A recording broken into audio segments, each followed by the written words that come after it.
I saw a friend of mine last week, hunched over her phone in a coffee shop, staring at a sent email like it was a live grenade.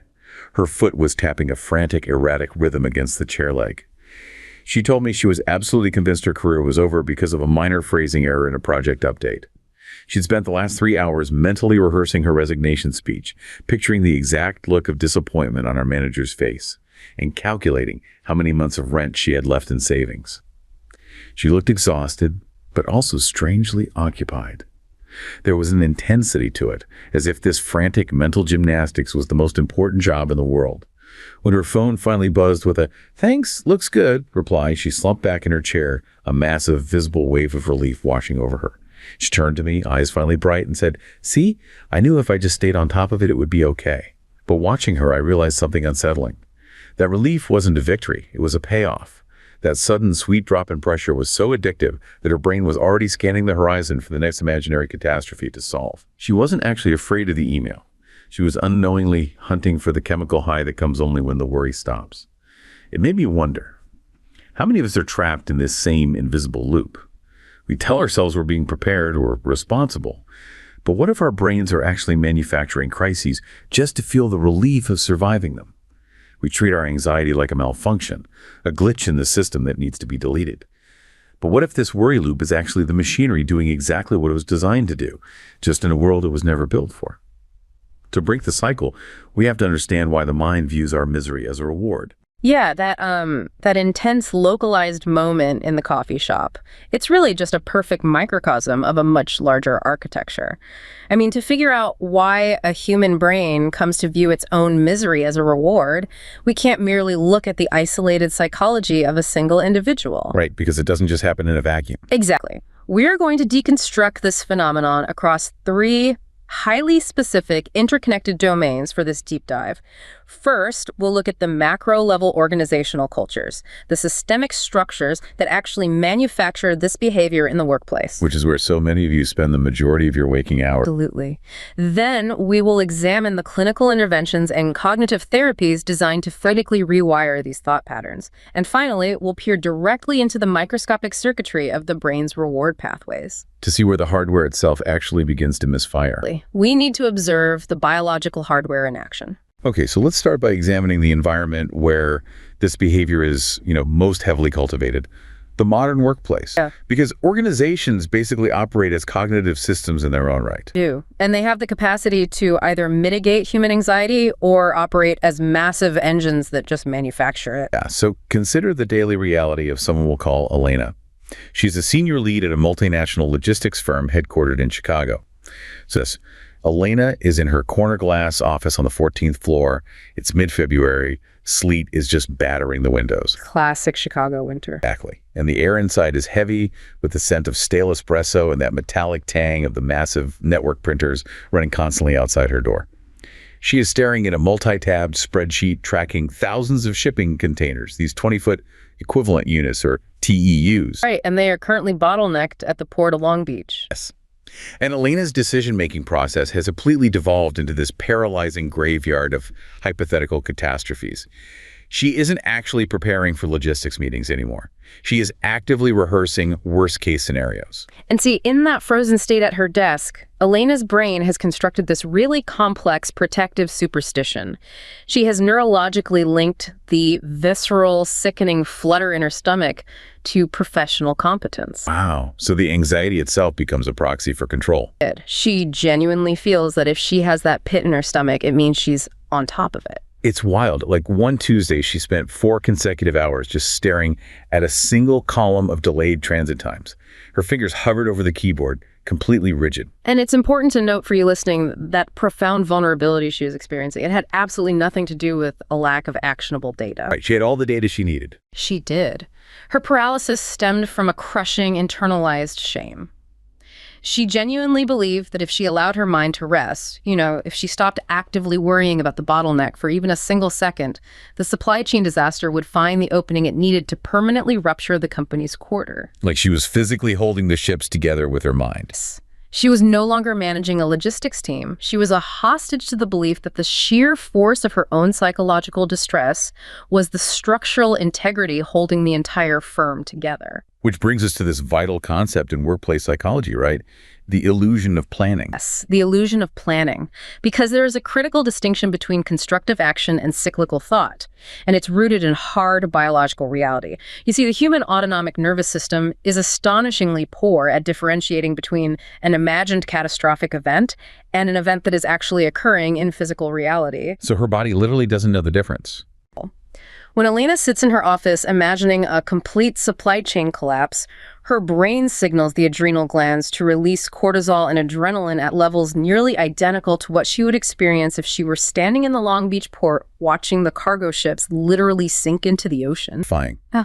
Both scenarios are just flooding her systemic architecture with destructive, unhelpful physiological arousal. Exactly.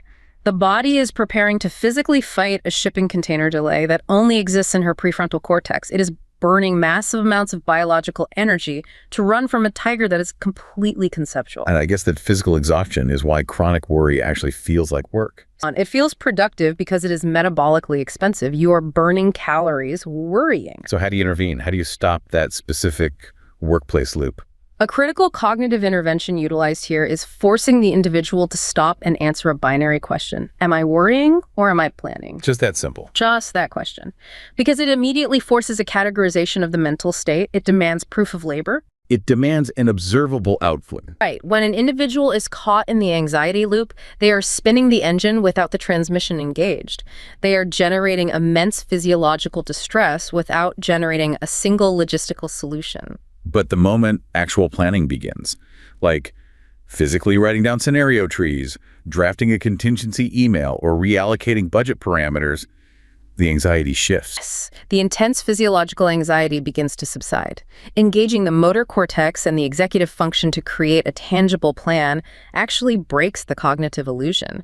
It shatters the idea that spinning in a cycle of invisible internal dread is a form of productive preparation. Okay, but we can't just place the entire burden of this anxiety on Elena's individual coping mechanisms, right?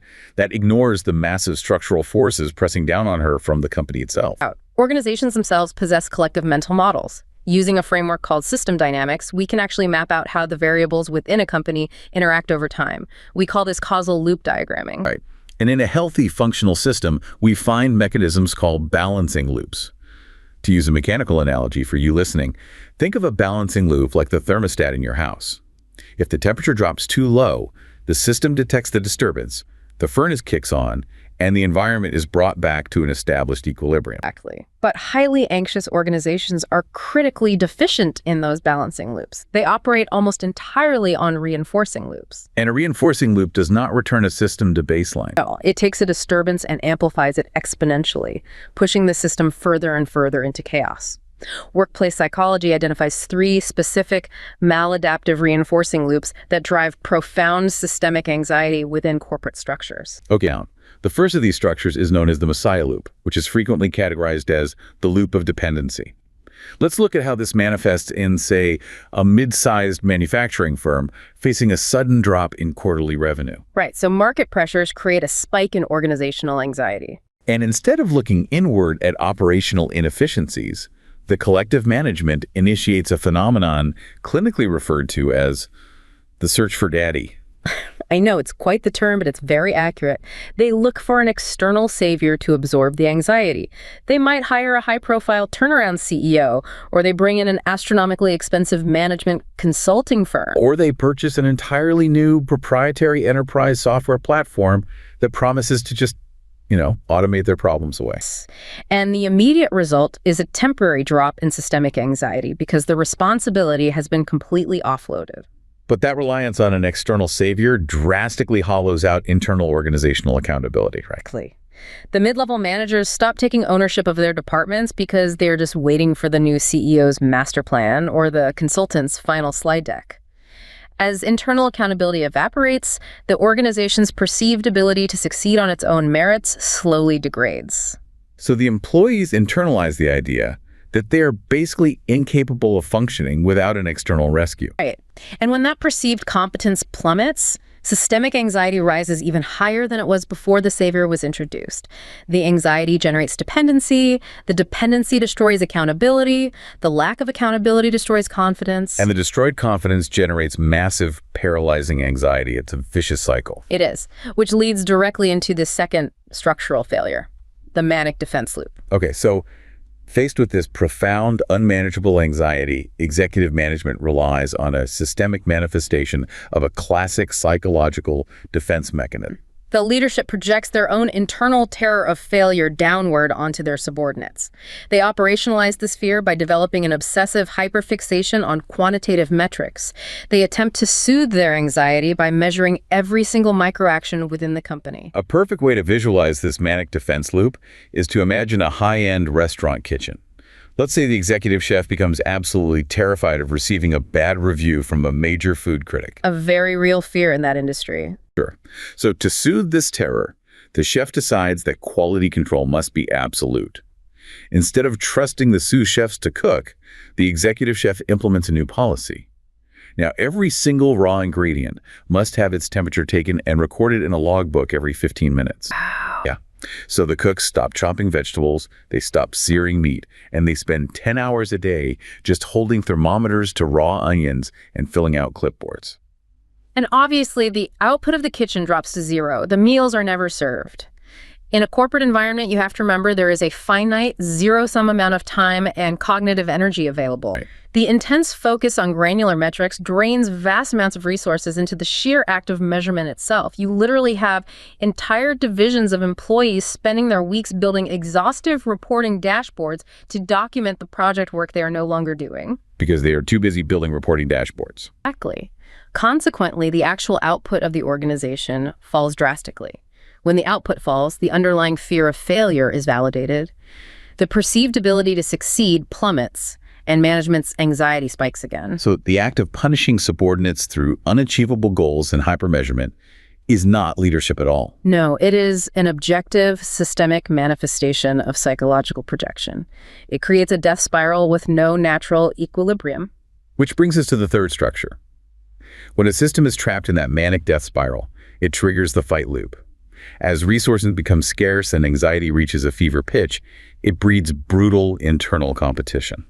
The workplace essentially fractures into silos. Every department, every manager becomes singularly focused on securing their own position and avoiding blame for the falling output. It creates this intense systemic need to be right. At this stage, professional communication ceases to be about finding the optimal solution to a logistical problem. It becomes entirely about winning arguments and establishing dominance in a room. And that defensive posture completely stifles open inquiry. Right. An employee will not ask a clarifying question about a flawed strategy because asking a question implies a lack of understanding. And in that environment, a lack of understanding is immediately weaponized as weakness. It destroys collective understanding. The organization begins wasting massive amounts of capital on forced, highly uninformed decision-making. Executives make sweeping, disastrous choices simply to project an aura of decisiveness and control. Without possessing a fundamental understanding of the actual mechanical problems on the ground, this leads to catastrophic operational outcomes, which ultimately drives the systemic anxiety to an absolute breaking point. Imagine an off-road vehicle driven deep into a mud pit. The organizational anxiety is the feeling of the chassis sinking into the muck. The management's natural instinct is to simply press harder on the gas pedal. Right, applying more key performance indicators, more internal competition, more aggressive demands for output. But because the vehicle is entirely devoid of the traction provided by a healthy balancing loop, the wheels just spin violently in place. The harder they press the accelerator, the deeper they dig the trench. The engine block overheats, mud coats the windshield, and the sheer exertion of energy actively buries the organization. The system is responding to an existential threat by intensely amplifying the exact behaviors that guarantee the threat will eventually destroy them. It's tragic, really. And when that mud spinning finally breaks an individual, when someone like Alana can no longer absorb the manic defense loops of her logistics firm, she inevitably ends up seeking clinical intervention. Which brings us to the second domain of our analysis, the clinical unraveling of the worry loop. We have to examine how cognitive psychology attempts to dismantle this architecture inside a single human mind. Right. So diagnostically, the state Elena has reached is classified as generalized anxiety disorder, or GAD. Yes. And it's important to clarify that this is not casual situational stress. GAD is a severe, pervasive pathology characterized by difficult to control, free-floating worry that spans a minimum of 6 months. And it heavily impairs an individual's occupational and psychosocial functioning. Exactly. Now, the clinical gold standard for treating this architecture has historically been cognitive behavioral therapy, or CBT. And traditional CBT is a highly analytical framework. It views the anxiety not as some mysterious force, but as the result of identifiable cognitive distortions, logical fallacies, and how the brain interprets data. Yes.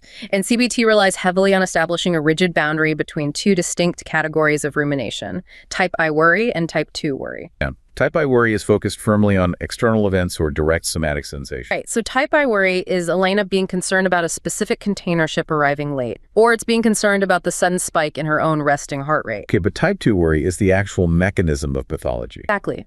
Type 2 worry is metacognition.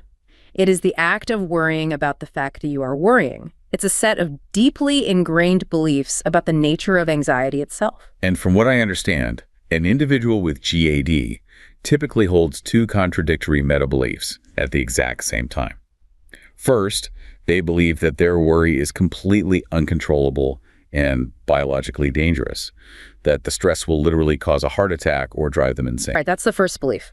But second, and far more insidiously, they hold a superstitious belief that their worry is an absolute necessity. They believe the anxiety is the only thing standing between them and total ruin. Like if they put the shield down, the universe will strike. So CBT seeks to systematically restructure these type 2 beliefs through logical empiricism. It identifies the foundational driver underlying this entire cognitive structure, which is the intolerance of uncertainty. Because for the anxious brain, ambiguity is just a state of unbearable active torment. The human brain is a prediction engine. When it cannot confidently predict the future, it perceives that lack of data as a direct physical threat to its survival. Individuals with severe GAD find this ambiguity so intolerable that they will subconsciously opt to guarantee a negative outcome rather than endure the suspense of an unknown future. Wow.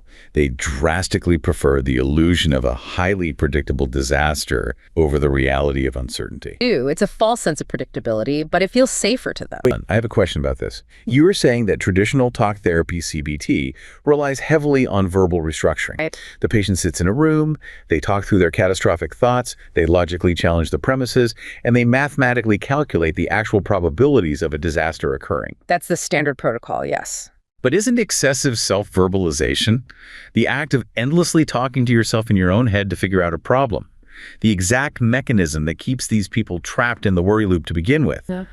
I mean, if their primary symptom is overthinking, how does a highly analytical verbal therapy not just give them more practice at arguing with themselves? That is an excellent point, and it's the exact limitation of pure cognitive restructuring that modern clinical psychology is currently grappling with. Right. For a significant subset of GAD patients, highly verbal CBT strategies can inadvertently feed the pathology. Yes. Brain imaging of individuals caught in a chronic worry loop shows massive, sustained activation in the left inferior frontal cortex. And what exactly does that region do? The left inferior frontal cortex is heavily involved in language production and semantic processing. It is essentially the speech area of the brain. So when an individual is chronically worrying, they are engaged in an endless, rapid-fire internal monologue. They are talking to themselves at lightning speed. If a clinician uses a purely verbal CBT approach, asking the patient to endlessly analyze and rebut their own catastrophic thoughts, they are actively engaging that exact same brain region. The therapy can sometimes train the individual to become a more highly sophisticated, articulate worrier. Wow. They learn to endlessly calculate newer, more complex probabilities of threat rather than actually stepping out of the threat processing stream. Exactly. They get better at worrying. So if trying to logically outthink the anxiety just turns the brain into a more efficient threat calculator, what is the alternative mechanism for intervention? This is the catalyst for the massive clinical shift toward mindfulness and acceptance-based protocols. Specifically, mindfulness-based stress reduction, or MBSR, and mindfulness-based cognitive therapy, or MBCT. And these interventions represent a fundamental departure from the CBT mandate. They completely abandon the attempt to restructure, challenge, or change the content of the anxious thought. Instead, they strictly focus on fundamentally altering the individual's relationship to the thought itself. They train the patient to observe the cognitive event without assigning judgment or interacting with it. So it bypasses the left inferior frontal cortex. It just stops the internal debate. It directly targets the mechanism of experiential avoidance. Right. Experiential avoidance is that deeply ingrained behavioral attempt to control, suppress, or alter unpleasant internal experiences. It's the desperate attempt to force yourself not to feel the physical sensation of panic. Exactly. And the paradox of the human nervous system is that the more aggressively you try to avoid or suppress an internal feeling, the more psychological suffering and physiological arousal you generate. Because the brain interprets the attempt to suppress the feeling as evidence that the feeling is indeed a lethal threat. Yes. Acceptance strategies, on the other hand, build a robust biological tolerance for the internal threat. They completely remove the behavioral compulsion to flee from or fight the somatic sensation. But, the clinical literature draws a very sharp, almost combative distinction between the westernized corporate adaptations of mindfulness, like an app you download to relax before a meeting, and classical mindfulness. It is a critical structural difference. Classical mindfulness is anchored in early Buddhist psychology, and its objective is emphatically not relaxation. Really? Not relaxation. No, it is a rigorous, demanding cognitive training system comprising two distinct sequential elements. The first is samatha, which translates to concentration or calm abiding. And this is the exhaustive training of the attentional spotlight to acquire what is termed bare attention, the direct, unfiltered, sustained experience of a single, highly specific object. Most commonly, the physical sensation of the breath at the tip of the nose. Right. And once that attentional stability is achieved, it deploys vipassana, which is insight or discriminative analysis. So how does that specific dual training counter the physical symptoms of an anxiety disorder? Consider the phenomenology of a panic state. The state of anxiety involves a violently constricted, rigid, microscopic field of attention that is locked exclusively onto a perceived threat. It is cognitive tunnel vision. Right. Classical mindfulness specifically trains the neural pathways to force the expansion of this state. Through the rigorous, repetitive concentration of samatha, the mind is forced to open up into a wide, flexible, panoramic awareness. This expanded state becomes capable of containing both adaptive, neutral thoughts and highly maladaptive, catastrophic thoughts simultaneously. Without the attentional spotlight being hijacked by the catastrophe. The mechanism they use for this is called habituation-based exposure, and the way it works is honestly intense. It is very intense. Let's visualize exactly how this feels minute by minute. So imagine you are sitting in a quiet room, and the cognitive threat invading your mind is an upcoming performance review that you are convinced will end in your termination. In traditional therapy, you might argue with that thought, listing reasons why you are a good employee. But in habituation-based exposure, you don't argue.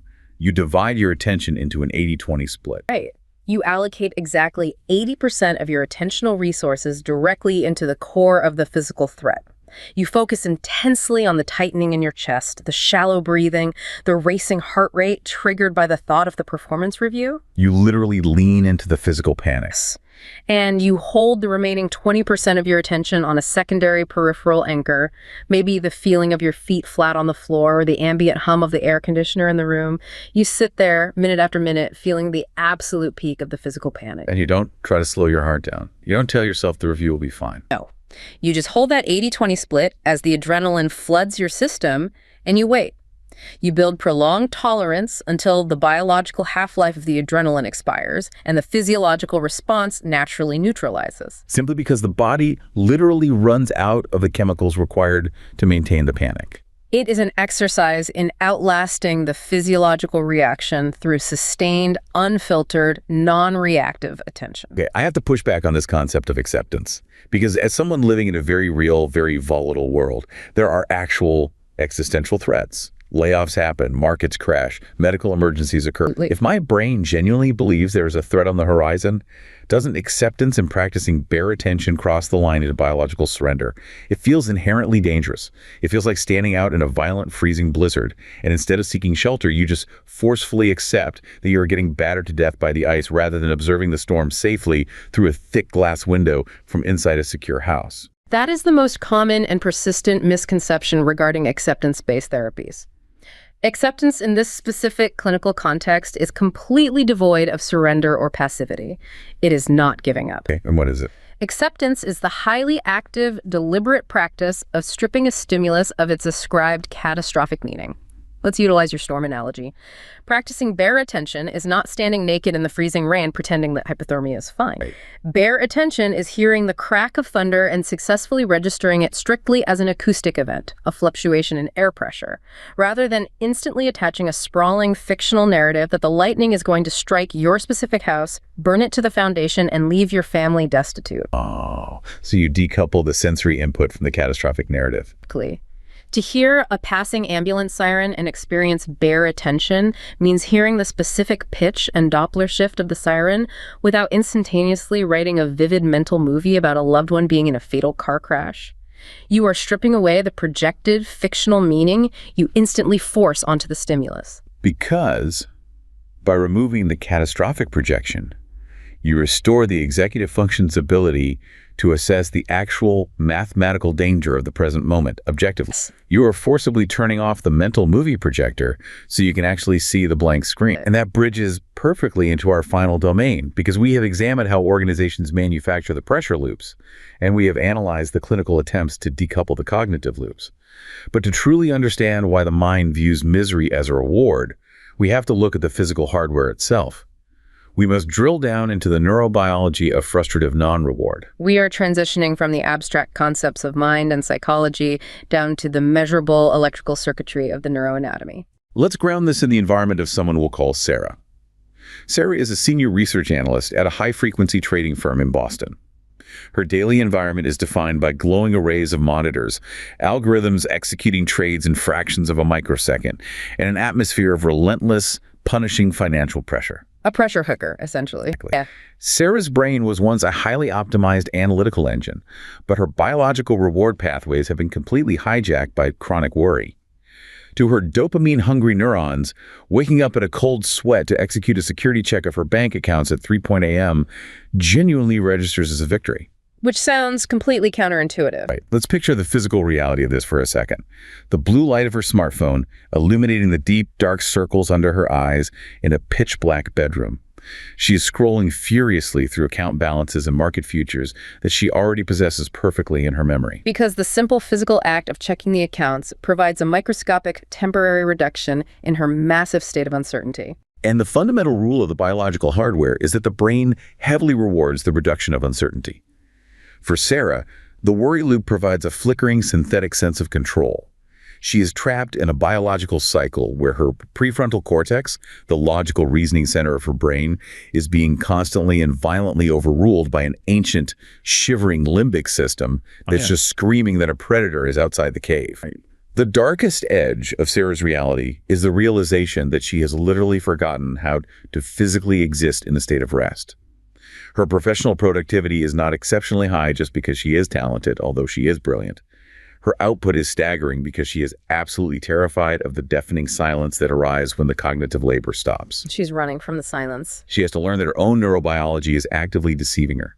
Her brain is treating the absolute exhaustion of chronic 3.00 a.m. worry as if it were a massive dopamine paycheck, when in stark reality, it is a catastrophic biological debt she can never fully repay. And Sarah's behavior maps flawlessly onto the mechanics of what neuroscientists classify as the neurocognitive triad of anxiety. To understand the circuitry, we really must define the functional roles of three distinct physical structures in the brain. Okay, let's break this down. Before we name them, imagine a highly advanced security system. You have a raw motion detector on the perimeter that senses any movement. You have a central database that stores records of every person who has ever visited the property. And you have a human security guard who looks at the data and decides whether to sound the alarm or ignore it. So the raw motion detector is the amygdala. Right. The amygdala is an almond-shaped cluster deep in the temporal lobe. It is the primitive alarm system. It rapidly processes raw emotional valence and initiates the fear response before conscious thought even occurs. And the central database? The central database is the hippocampus. Its function is to immediately assess the potential threat detected by the amygdala by cross-referencing it against vast libraries of past memory and spatial context. And the human security guard in the control room is... the prefrontal cortex, exactly, or PFC. It is the massive executive control center resting right behind the forehead. It is responsible for advanced logic, planning, and crucially, regulating and inhibiting the emotional responses generated by the amygdala. So in a healthy neural architecture, the amygdala detects a shadow in the alley and spikes the heart rate. The hippocampus instantly checks the context and realizes it is just a garbage can blowing in the wind. The PFC then sends a powerful inhibitory signal down to the amygdala, effectively shutting off the alarm and stopping the release of adrenaline. Exactly. That's how it's supposed to work. But in the anxious brain, that inhibitory brake line has been severed. Wow. In the chronically anxious brain, the amygdala is profoundly hyperactive. It is firing so constantly and at such a massive amplitude that it completely overwhelms an already impaired prefrontal cortex. So the human security gunk in the PFC simply does not have the electrical bandwidth to inhibit the primal fear response. No, they don't. The alarm bell is essentially welded in the on position. And this mechanical failure leads us to a specific, fascinating neurobiological phenomenon detailed in recent functional MRI studies. The mechanism is called frustrative non-reward.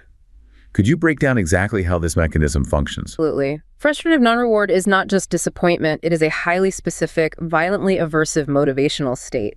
It is triggered by a sudden, jarring discrepancy between a highly anticipated reward and the actual environmental outcome. So in the simplest terms, it is the painful cognitive interruption of expected positive emotion. You complete a difficult task, your brain anticipates a dopamine release, and instead, the environment gives you nothing.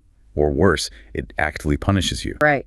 And to map how an anxious brain processes this compared to a healthy brain, neuroscientists placed individuals directly into real-time fMRI scanners.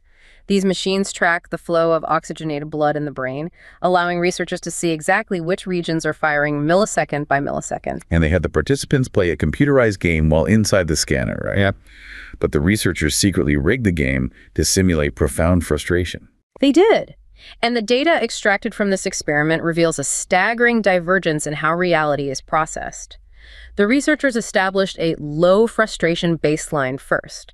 In the early stages of the game, the environment was low frustration, the rules were fair, and rewards were predictably given when the participant answered correctly. And what happened in that fair environment? In this fair environment, highly anxious individuals performed just as well, if not better, than non-anxious individuals. Later. And their brain scans showed massive activation in their top-down attentional control systems. Specifically, the fMRI illuminated intense activity in the precuneus, which is involved in episodic memory and visuospatial processing, the precentral gyrus, which controls voluntary motor function, and the visual cortex. So in a stable, low frustration environment, the anxious brain is actually highly optimized.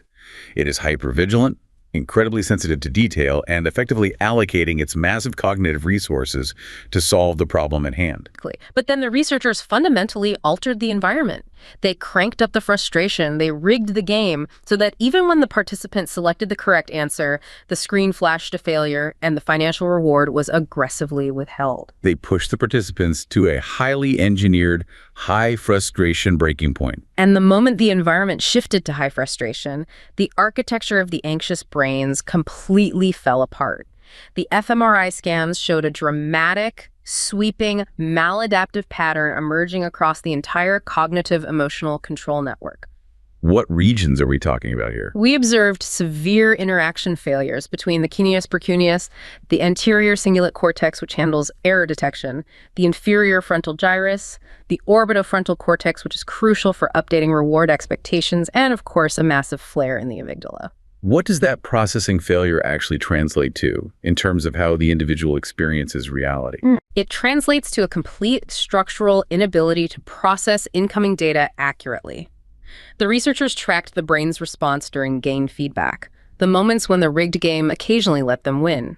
During these moments of success, the anxious brain showed severely reduced activation in the reward centers. So the circuitry was insufficiently engaging with the positive data. They literally could not process the neurological reality of a win. Conversely, during loss feedback, when they failed or were rigged to fail, these exact same areas showed violently heightened activation. They were drastically overprocessing the negative information. So when the environment becomes frustrating and unpredictable, the anxious brain goes completely blind to success and becomes overwhelmingly hyperfixated on failure. Yes. It is the neurological equivalent of putting on a pair of specialized goggles that mathematically filter out all ambient light and only allow you to see the deepest shadows in the room.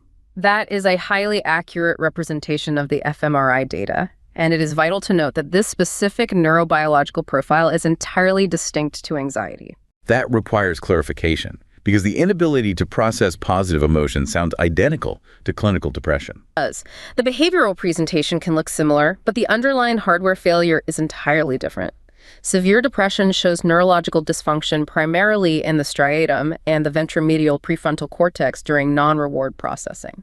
The core mechanism of depression is anhedonia, a profound, generalized lack of feeling, motivation, or reward response. Right. But the anxious brain's failure, characterized by this aberrant firing between the amygdala and the orbitofrontal cortex, is not anhedonia.